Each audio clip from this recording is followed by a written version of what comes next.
All the seats in the Arkansas House of Representatives are on the ballot this year. This is because members of the state house serve 2-year terms. You are correct, Una. So the state house has 100 members elected from 100 districts. And many of the races have just one Democrat and one Republican running for the office. And those races will be decided during the general elections in November. Only 5 contested primaries in Northwest Arkansas and the River Valley. And House District 14, which covers parts of Centerton and Benton County. District 15 covering parts of Rogers. District 17 covering Salem, Springs, and Gentry. District 24 covering parts of Washington and Crawford County. District 51 covering part of Fort Smith. All right, let's go to Rogers, where 2 Democrats are running for House District 15. So Stephanie Funk, Aaron Underhill, they're vying to face incumbent state representative John P. Carr. That'll be in November. Now, we talked to Funk and Underhill earlier this month. Funk is a businesswoman. She says one of her biggest priorities, education. The LEARNS Act is an important piece of legislation. It clearly has some flaws, and I think both sides agree that it has some flaws. And so it's going to take a lot of somebodies who can really work together to figure out what the best path forward is for the LEARNS Act and for our kiddos. So meanwhile, Underhill says one of his focuses, if elected, would be reducing taxes. I'm noticing that the taxes in Benton County is much too high, and people are just having a hard time getting by, making ends meet. And I'd like to figure out how to make a plan to create better infrastructure, more affordable housing. In some cases, the March primary elections will actually decide who wins the office. This is because some of the races had candidates file for one party but not the other. House District 17 is an example of this. District 17 covers Salem, Springs, and Gentry. The seat is currently held by Republican Delia Hack, who is serving her second term. She did not file for re-election. Running for the seat now are 2 Republicans, Randy Torres and Jeremy Kreiner.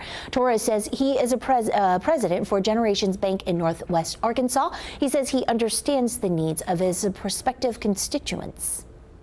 If we can create the infrastructure in our communities, whether it's the rural areas that don't have it, it enables companies to be created, small businesses.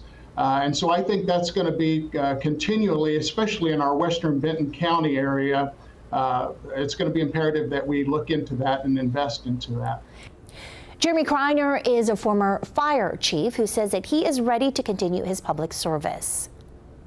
My desire is truly to help people. I see day in and day out what the real people of this district go through behind the veil of Facebook, behind the Instagram posts.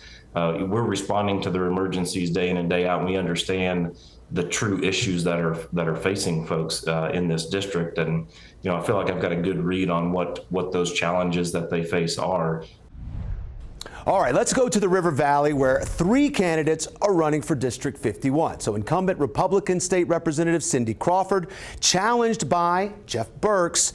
Now, the winner will face Democratic candidate Jane Ellen Udaj-Kutchka in November. Now, Crawford says she hopes to cut taxes even more in her 3rd term in office. The governor has a plan, and that plan is to have 0 income tax, state income tax, taken out of your checks. And that would be a great boost to our economy. And that is one of the main focuses that we will be looking at in the 2025 session. As for Jeff Burks, he says he wants to improve the way that government accepts certain documents. I've talked with a number of folks that says that certain areas of our government only accept paper. And so they have to print off 400 pages and somehow get that to them. And the state does not have to pay a fee or anything for that. And I don't know, I find that kind of, not necessarily a good thing. So as far as the other primary House races in our area, Districts 14 and 24 both feature contests between two Republicans looking to face a Democratic challenger in November. Running for District 14, Joshua Hagan and Nick Burks. Hagan says he's a small business owner who volunteers as a Little League coach and serves on the Centerton Utility Commission. Burks says he's a sixth-generation Arkansan who worked in Senator Tom Cotton's office. The winner will face Democrat Jacob Malloy in November. And as for District 24, Ty Bates, well, he says he's a firearms instructor and a former firefighter.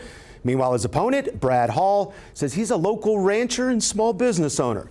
So the winner here will face Democrat Ryan in Chospe in November.